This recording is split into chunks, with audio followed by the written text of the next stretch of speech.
Assalamualaikum warahmatullahi wabarakatuh. Ila hadrati nabiyyina Muhammadin sallallahu alaihi wasallam wa ala alihi wa dhurriyyatihi wa ahli baitihi wa jami'i ikhwanihi minal anbiya wal mursalin alaihim assalatu wassalam wa jami'i ashabin nabi wa ahli mutahirin radhiyallahu anhum wa jami'al awliya wal ulama wan nuqaba wan nujaba والبدلاء والمفسرين والمحدثين والمحققين ومؤلف كتب الحكمة سيدنا محي الدين عبد القادر الجيلاني وسيدنا بالحسن علي الشاذلي وسيدنا محمد حق النازلي وسيدنا أحمد بن علي البوني وسيدنا عبد الله بن علوي الحداد وسيدنا علي بن أبي بكر السقاف وسيدنا علي بن محمد بن حسين الحمشي وجميع الأولياء التسعة في جاوي وجميع المؤسس نهضة العلماء شيخنا خالد المنكلان وشيخنا هشام أشعري وشيخنا ومخصم الله وشيخنا بسري شمسوري وشيخنا أباس بندد وإلى حضرة جميع المشايخ الساروني كي حجي مسلم بن تسليم كي حجي غزالي بن لانه كي حجي عمر بن هارون كي حجي شعيب بن عبد الرزاق كي حجي عمر بن هارون كي حجي إمام خليل شعيب كي حجي فقيه إمام خليل كي حجي عمر فاروق إمام خليل Kiai Haji Abdul Razak Imam Khalil, Kiai Haji Mabrur, Kiai Haji Rogi bin Murtada, Kiai Haji Abdullah bin Abdul Rahman, wa Kiai Haji Ahmad bin Shu'aib, Kiai Haji Abdul Hamid Ahmad, Kiai Haji Abdul Jalil Ahmad, wa Kiai Haji Abdul Rahim Ahmad, wa Kiai Haji Zubair Dahlan, wa Kiai Haji Maimun Zubair Dahlan,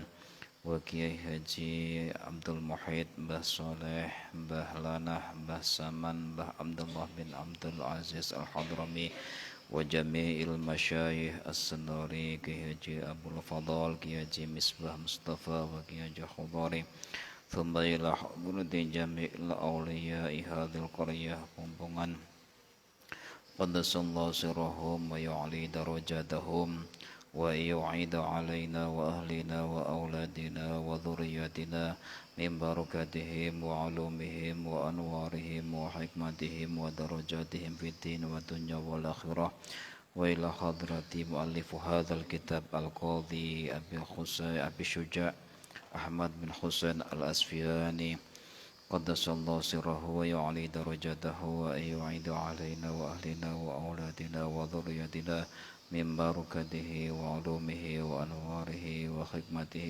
ودرجاته في الدين والدنيا والآخرة وإلى حضرة من أجزني كي هجي رنقب مبرور كي هجي عبد الرحيم محمد وإلى حضرة والدينا وزوجاتنا ورفاه وإزادنا وبيمون أندار المحسن لهم الفاتحة أعوذ بالله من الشيطان الرجيم بسم الله الرحمن الرحيم الحمد لله رب العالمين الرحمن الرحيم مالك يوم الدين إياك نعبد وإياك نستعين اهدنا الصراط المستقيم صراط الذين أنعمت عليهم غير المغضوب عليهم ولا الضالين رب اغفر لي ولوالدي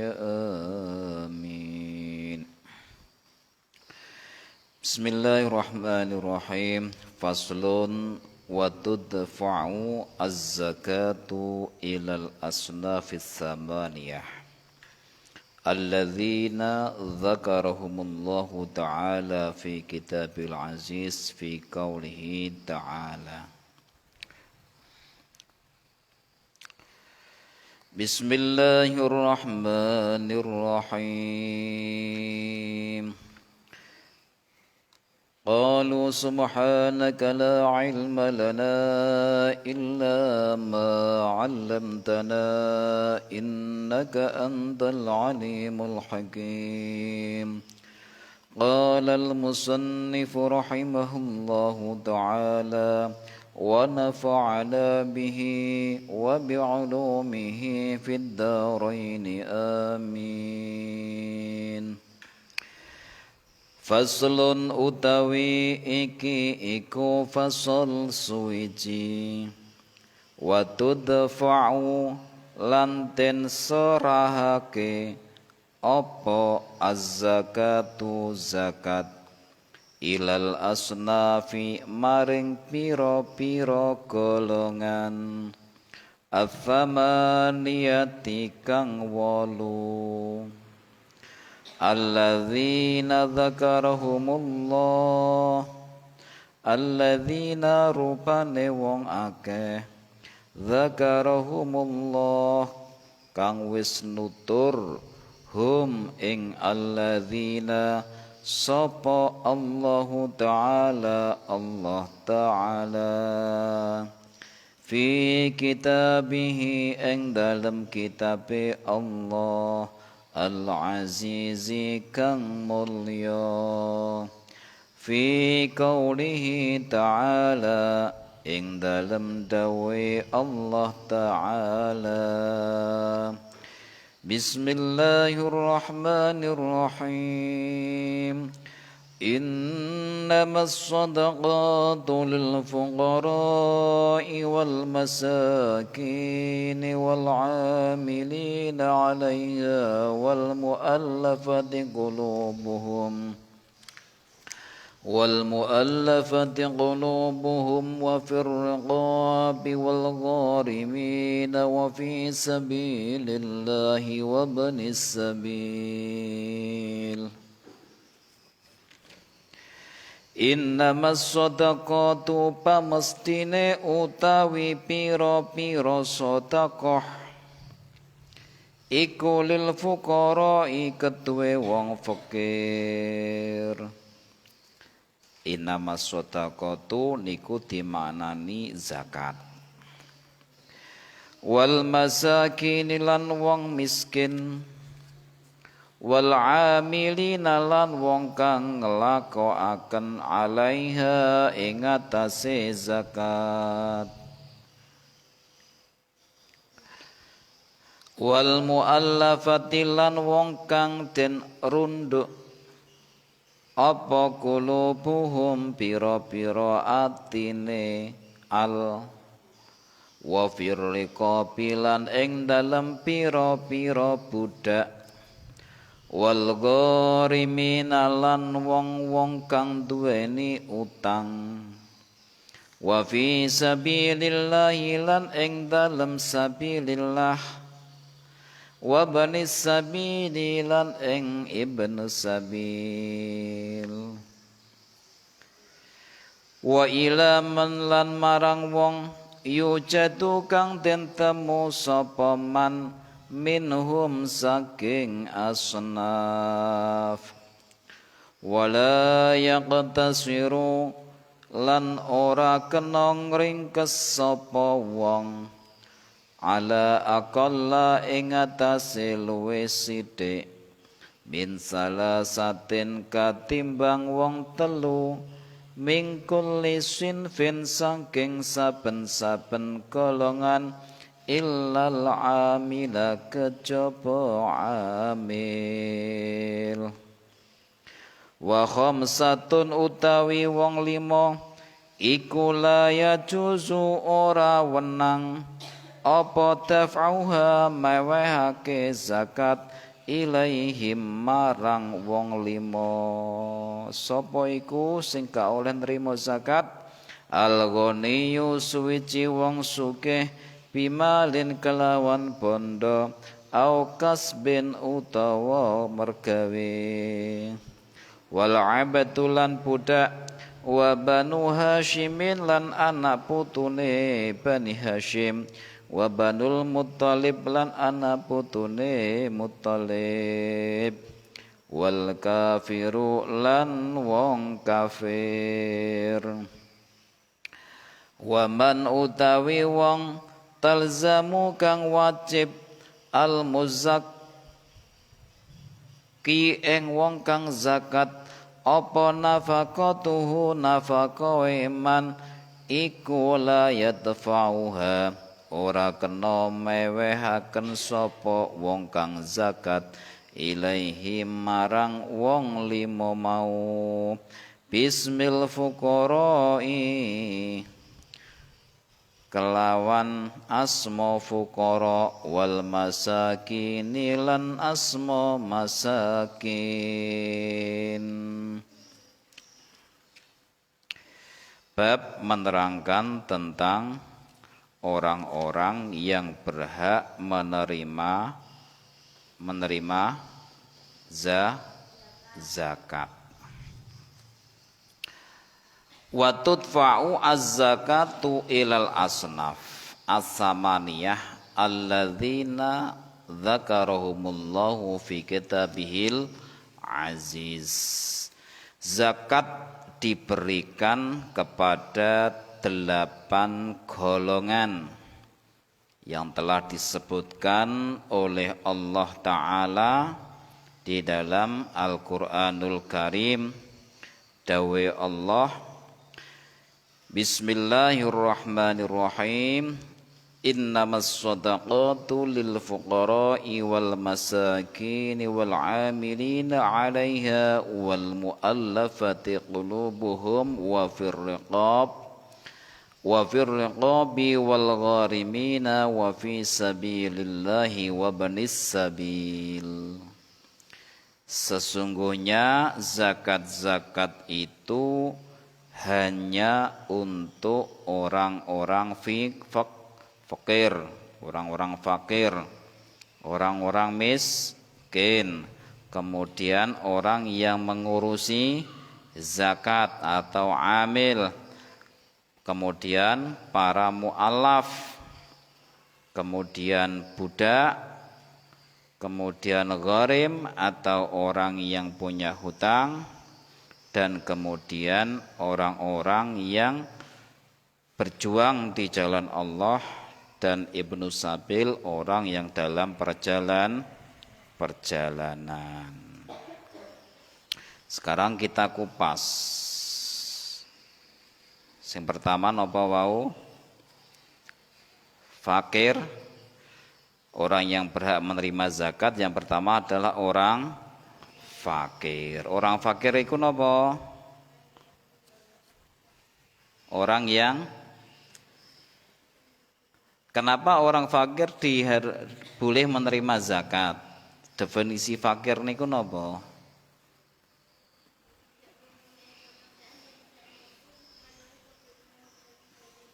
Ya, orang yang tidak mempunyai pekerjaan dan tidak mampu mencukupi kebutuhan sehari-hari.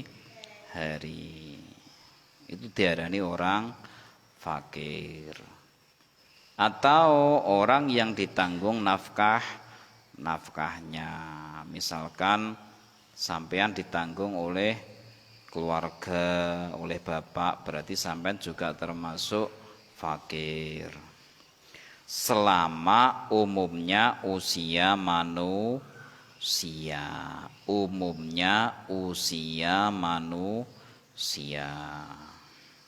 Bon.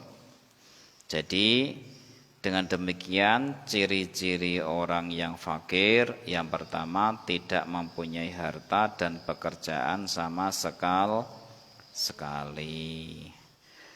Kalau toh mempunyai harta namun tidak mempunyai pekerjaan, sedangkan harta yang ada sangat tidak cukup untuk memenuhi kebutuhan selama umumnya usia manusia. Duwe simpenan duit tapi gak ono gawean, tapi simpenane duit mau gak cukup untuk mencukupi kebutuhan sehari-hari atau tidak mampu mencukupi kebutuhan hari itu. Misalkan hari ini sampean punya uang 20.000 untuk mencukupi keluarga. 20.000 untuk mencukupi keluargane 5. Ono sing sekolah. Tinggu tumbas lawuh, beras dan lain sebagainya tidak cukup hari itu. Hari itu tidak cukup, maka dia berhak untuk menerima zakat.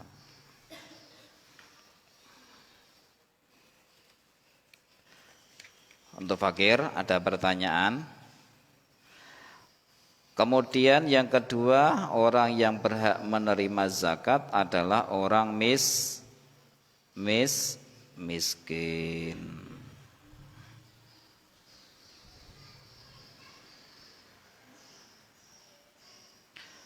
Orang miskin itu adalah orang yang mempunyai harta atau mempunyai pekerjaan yang tidak bisa untuk mencukupi kebutuhannya dan tidak bisa mencukupi kebutuhan orang-orang yang ditanggung nafkahnya selama umumnya usia manusia. Jadi nak fakir, orang duwe pekerjaan, orang duwe harta. Nak miskin, orang yang punya pekerjaan, punya harta, tapi tetap tidak cukup. Ku diarani miskin. Paham? Cara gambarannya ngeten. Orang yang masuk kategori fakir, misalkan punya pekerjaan, gaji 1 bulan 300.000, misalkan 1 bulan 300.000 dibagi 30 hari, berarti berapa per hari? 10.000. 10.000 itu kira-kira untuk mencukupi kebutuhan dirinya dan keluarganya cukup enggak? Tidak cukup, berarti berhak menerima zakat. Ku diarani fakir.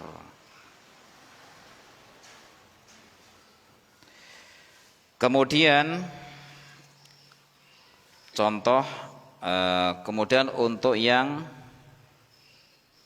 amil zakat, yang berhak menerima zakat, yang pertama adalah fakir, yang kedua miskin, yang ketiga adalah amil zakat.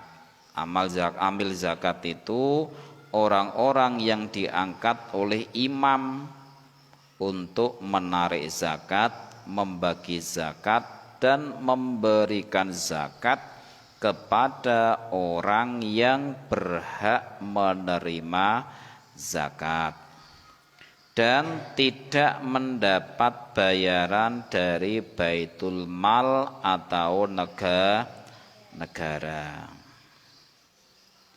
Jadi tugas amil zakat itu meliputi pendataan orang yang menerima zakat, menarik zakatnya orang yang wajib zakat, menghitung harta zakatnya orang yang wajib zakat, kemudian membagikan zakat kepada penerima zakat.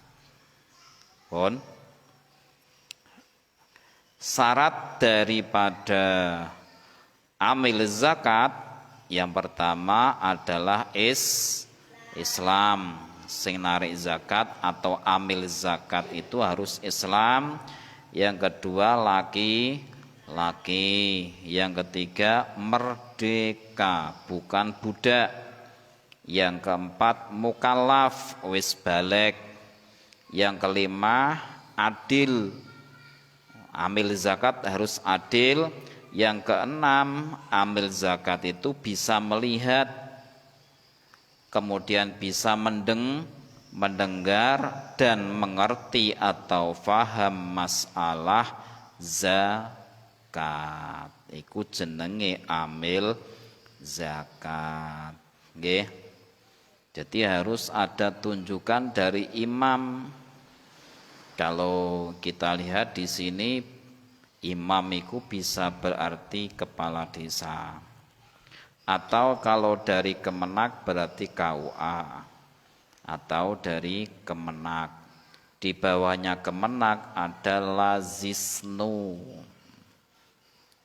Dari Lazisnu nanti ada Ubzisnu, unit pengelola zakat, infak, sodakoh. Itu baru dikatakan amil zakat. Diling-iling nggih, aja angger dadi amil zakat. Itu karena resikonya juga cukup banyak.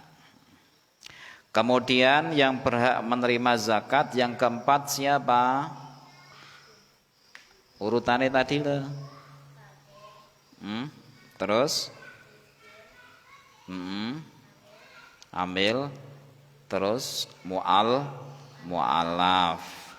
Mu'alaf itu orang yang dijinakan hatinya, dirunduk atau dijinakan itu artinya diluluhkan hatinya bisa masuk Islam.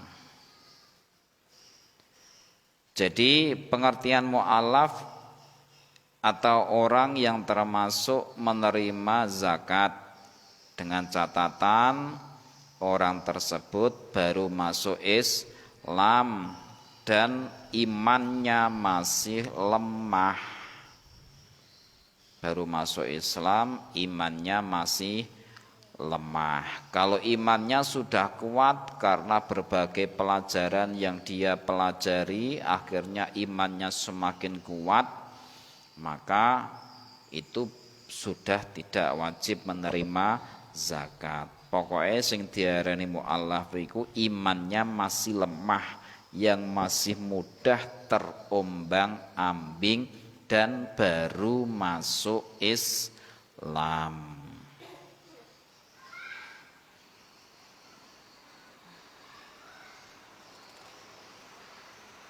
Andai kata, nah sekarang andai kata, jadi mu'allaf iku makna dasare nggih orang yang baru masuk Islam, lemah.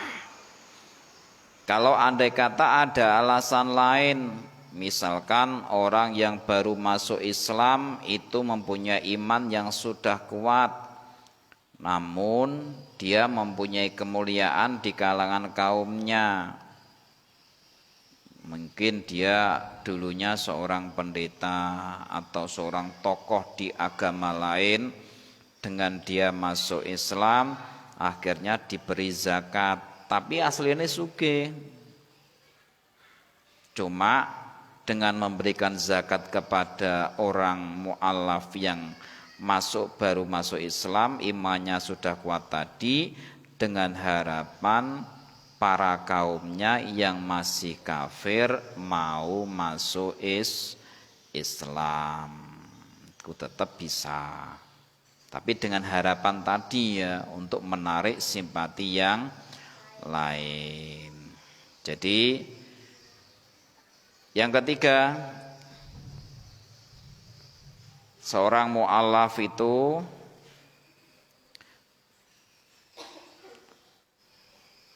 orang yang termasuk mu'allaf tadi, yaitu orang Islam yang melindungi kaum muslimin dari gangguan dan keburukan orang-orang kafir. Paham nih nggih? Jadi dikasih kekuatan simpati berupa zakat, nggih. Jadi baru masuk Islam ben gak di remehno karo dulunya, misalkan dulunya dia beragama selain Islam, kemudian dia masuk Islam supaya dia mempunyai kekuatan dalam sisi materi, akhirnya dikasih zakat. Orang itu kalau sudah mempunyai harta yang cukup, dia tidak akan mudah tergoyahkan. Jadi orang itu kalau hartanya masih kurang cukup, banyak pemikiran-pemikiran yang tidak dibutuhkan, akhirnya dia akan mudah goyah imannya. Makanya kita dalam sholat itu kan sudah diajarkan Rabbighfirli warhamni wajburni warfa'ni warzuqni wahdini wa'afini wa'fu anni. Iku doa. Doa yang dibaca setiap orang Islam ketika sholat. Tapi mocone iki mbah kecepetan, mbah iso merasakan bacaan sholat, mbah ora. Nah, itu terserah orang yang membaca. Makanya kita diajarkan untuk jalbur rizki, menarik rizki. Bagaimana caranya Allah memberikan kekuatan hidup kepada kita, baik itu kekuatan zahir maupun kekuatan batin. Kekuatan zahir dengan rizki yang cukup, kekuatan batin dengan iman yang kuat. Nggih, paham, Dok? Kemudian yang kelima, siapa yang berhak menerima zakat? Wafir rikob, seorang budak. Budak dalam hal ini adalah budak mukatab, yaitu budak yang dijanjikan merdeka oleh sayyidnya atau tuannya apabila sudah bisa melunasi sejumlah tebusan yang ditentukan dengan cara angsuran. Jadi budak dalam hal ini budak mukatab.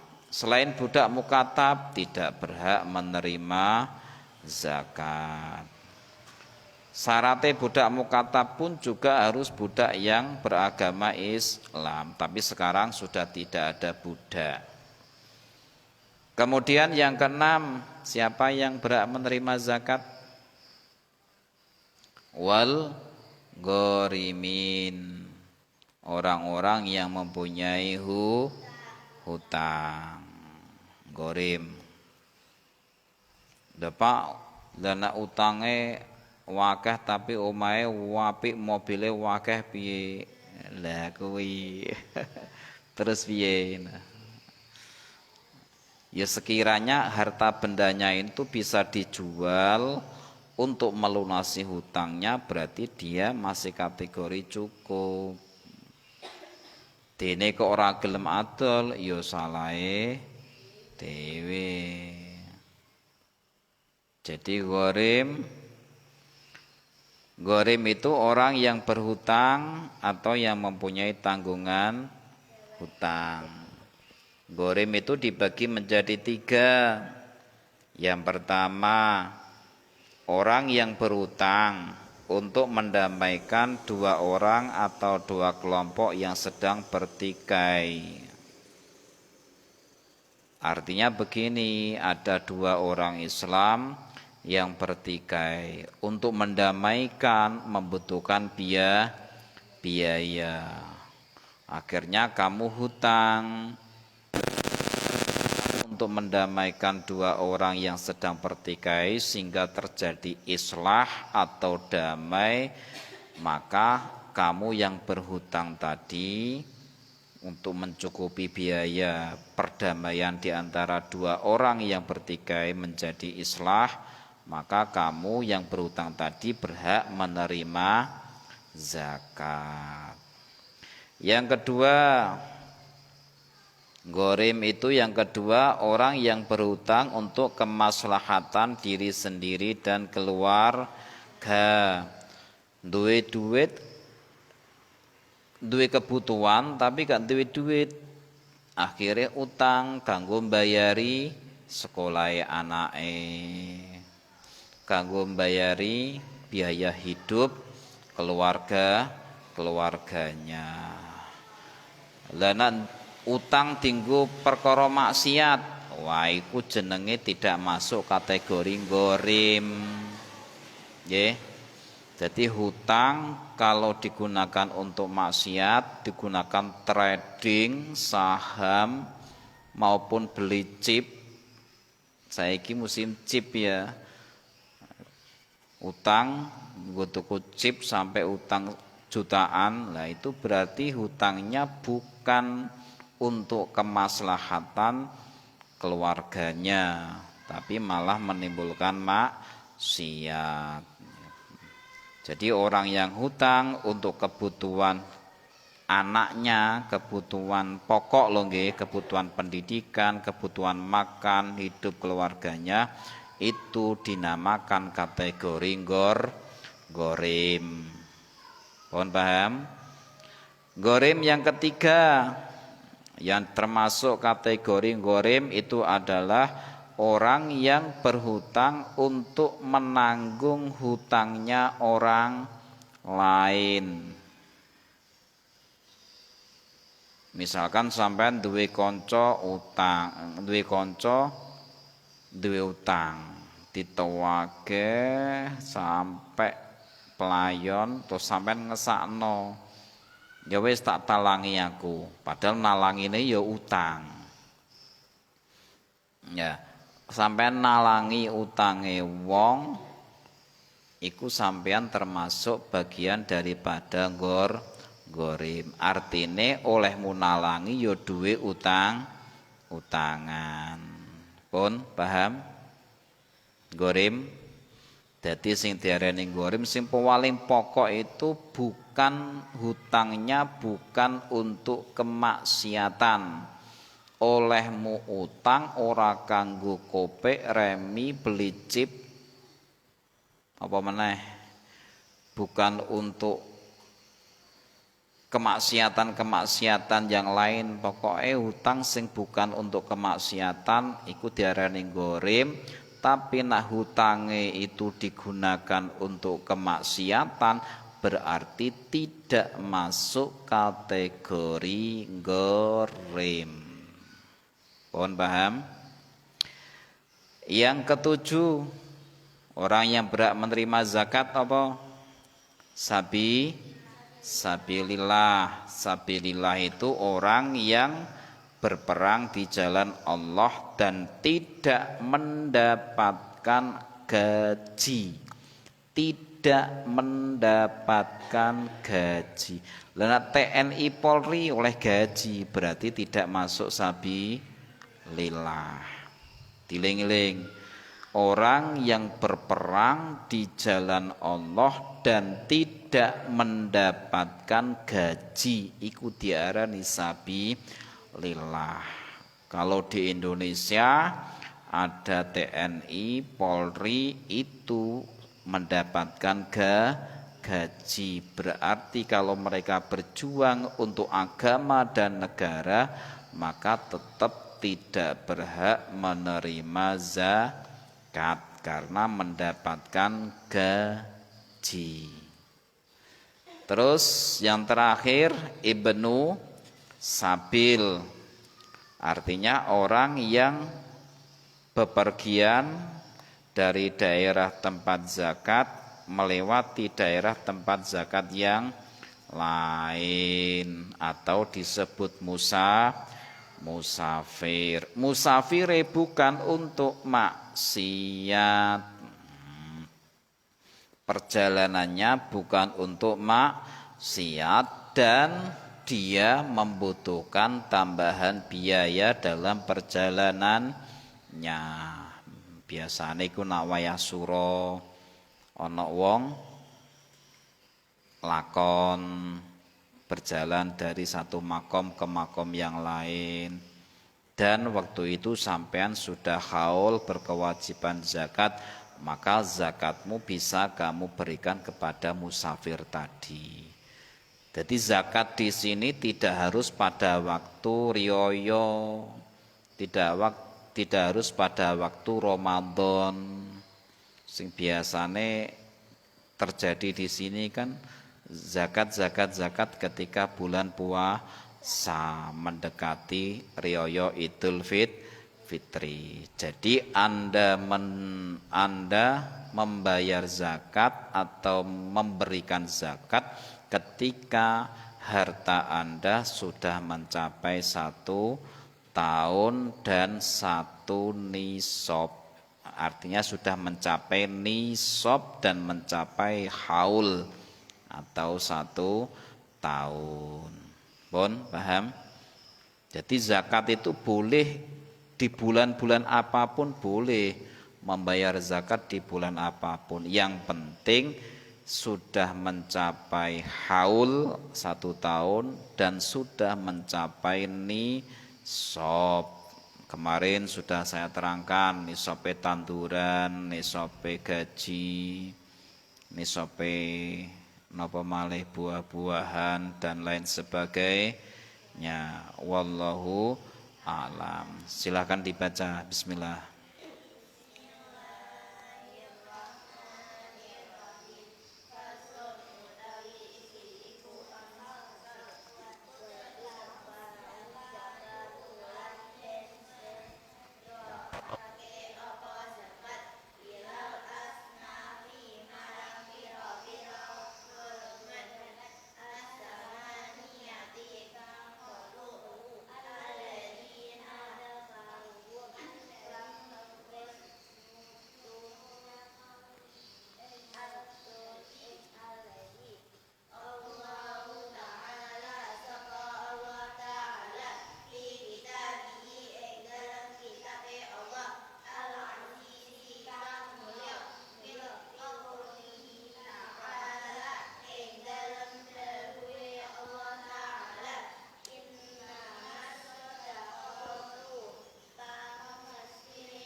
Terus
مولاي صل وسلم دائما أبدا على حبيبك خير الخلق كلهم هو الحبيب الذي ترجى شفاعته لكل هول من أهوال مقتحمي يا ربي بالمصطفى بلغ مقاصدنا واغفر لنا ما مضى يا واسع الكرم ثم السلام عليكم ورحمة الله وبركاته.